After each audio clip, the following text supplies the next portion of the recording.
दोस्तों, इंडिया की जो जीडीपी है उसका 2% पैसा खर्च होता है सिर्फ डिफेंस सेक्टर के ऊपर। और इस बार बजट में डिफेंस एलोकेशन 15% इंक्रीज किया गया है। मतलब 2026-27 के लिए टोटल 7.85 लाख करोड़ का बजट डिफेंस सेक्टर के ऊपर एलोकेट किया गया है, जो कि डॉलर में $86 बिलियन होता है।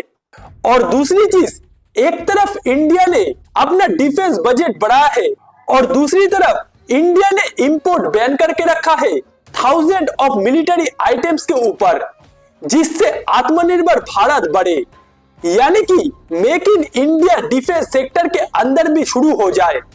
इससे इंडिया के अंदर जो कंपनियां डिफेंस सेक्टर के ऊपर काम करती है, यानी कि defence equipment, aircraft, helicopter, navy ships and missiles बनाती है, उनका डिफेंस सेक्टर की बजट बढ़ने से एंड डिफेंस इक्विपमेंट इंपोर्ट बंद होने के कारण डायरेक्टली फायदा होगा।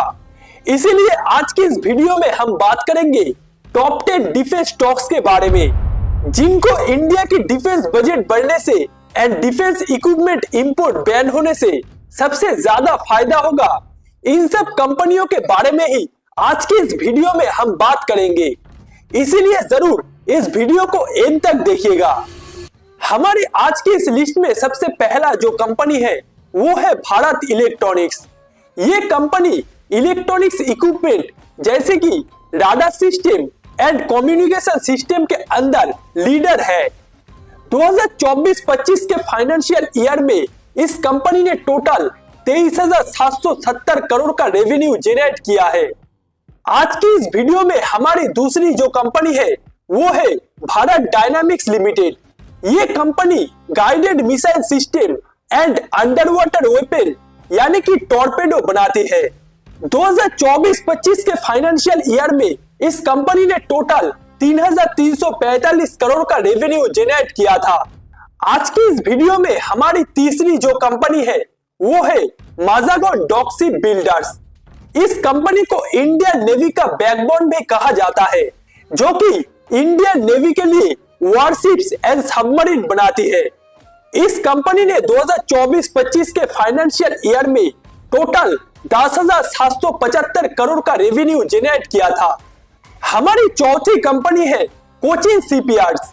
ये कंपनी शिप्स एंड एयरक्राफ्ट को मैन्युफैक्चरिंग करती है एंड उसे रिपेयर करती है। 2024-25 के फाइनेंशियल ईयर में इस कंपनी ने टोटल 5,295 करोड़ का रेवेन्यू जनरेट किया था। हमारी पांचवी कंपनी है डाटा पैटर्न्स इंडिया लिमिटेड। ये नेक्स्ट जेनरेशन डिफेंस कंपनी है, जिनका फोकस है defence electronics and space tech के ऊपर। 2024-25 के फाइनेंशियल ईयर में data patterns India limited company total 708 crore का रेवेन्यू जनरेट किया था। हमारी छठी कंपनी है गार्डन रीच शिप बिल्डर्स। ये कंपनी लीडर है वॉरशिप्स बनाने में Indian navy and coast guard के लिए। 2024-25 के फाइनेंशियल ईयर में इस कंपनी ने टोटल 5,410 करोड़ का रेवेन्यू जनरेट किया था। आज की इस वीडियो में हमारी सातवीं जो कंपनी है उसका नाम है पारस डिफेंस एंड स्पेस टेक्नोलॉजीज। ये कंपनी इंडिया का लीडिंग प्राइवेट सेक्टर कंपनी है, जिनका फोकस है डिफेंस एंड स्पेस के लिए एडवांस ऑप्टिकल कंपोनेंट्स को बनाना, जैसे कि कैमरास, लेंसेस एंड टेलीस्कोप्स। इसके अलावा antidrone system, rocket and missile programme भी ये कंपनी मैन्युफैक्चरिंग करती है। 2024-25 के फाइनेंशियल ईयर में इस कंपनी ने टोटल 414 करोड़ रुपए का रेवेन्यू जनरेट किया था। इसके बाद हमारी आठवीं जो कंपनी है उसका नाम है HAL, यानी कि हिंदुस्तान एरोनॉटिक्स लिमिटेड। ये कंपनी इंडियन एयरफोर्स के लिए फाइटर जेट्स एंड हेलीकॉप्टर्स को मैन्युफैक्चरिंग करती है। 2024-25 के फाइनेंशियल ईयर में इस कंपनी ने टोटल 30,400 करोड़ रुपए का रेवेन्यू जनरेट किया था। इसके बाद हमारी इस लिस्ट में अगली जो कंपनी है उसका नाम है सोलर इंडस्ट्रीज इंडिया। ये कंपनी मैन्युफैक्चरर है defence grade explosive and ammunition का। 2024-25 के फाइनेंशियल ईयर में इस कंपनी ने टोटल 7,540 करोड़ का रेवेन्यू जनरेट किया था। एंड हमारी आज की इस वीडियो में आखिरी जो कंपनी है उसका नाम है L&T यानी कि लार्सन एंड टुब्रो कंपनी।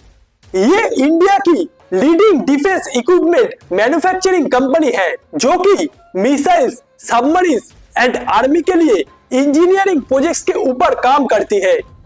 इस कंपनी ने 2024-25 के फाइनेंशियल ईयर में टोटल 2,55,734 करोड़ का रेवेन्यू जनरेट किया था जो कि डॉलर में 31 बिलियन डॉलर होता है। इस कंपनी का एनुअल रेवेन्यू ग्रोथ 15.7% का है। देखिए दोस्तों, इंडिया ने तो डिफेंस इक्विपमेंट इंपोर्ट के ऊपर बैन लगा कर रखा है, बट इंडिया धीरे धीरे अपना डिफेंस इक्विपमेंट बाहर के देशों को बेचना शुरू कर रहा है। यानी कि इंडिया का डिफेंस इक्विपमेंट एक्सपोर्ट धीरे धीरे बढ़ रहा है, जिसमें ब्रह्मोस एंड आकाश जैसे hypersonics missiles, helicopters and drones भी आते हैं। इंडिया अक्रॉस द वर्ल्ड 80 से भी ज्यादा कंट्रीज के अंदर अपना डिफेंस इक्विपमेंट एक्सपोर्ट करता है। 2024-25 के फाइनेंशियल ईयर में इंडिया ने टोटल 23,622 करोड़ जो कि डॉलर में 2.76 बिलियन डॉलर का डिफेंस इक्विपमेंट बाहर के देशों को एक्सपोर्ट किया है। एंड 2029 तक इंडियन गवर्नमेंट का टारगेट है डिफेंस इक्विपमेंट एक्सपोर्ट का रेवेन्यू 50,000 करोड़ तक पहुंचाना, जिस कारण से अभी सही टाइम है डिफेंस सेक्टर के अंदर इन्वेस्टमेंट करने का, क्योंकि अगले 5 से 10 साल के अंदर ही defence sector multiple time grow कर सकता है। एंड जिसका फायदा आप अभी से ही इन स्टॉक्स के अंदर इन्वेस्टमेंट शुरू करके उठा सकते हैं। सो फ्रेंड्स, अगर आपको ये वीडियो अच्छा लगा हो तो जरूर लाइक एंड सब्सक्राइब कर दीजिएगा ऐसे और भी फाइनेंशियल एजुकेशन वाले वीडियो देखने के लिए। सो चलिए मिलते हैं हमारे अगले किसी वीडियो में। जय हिंद।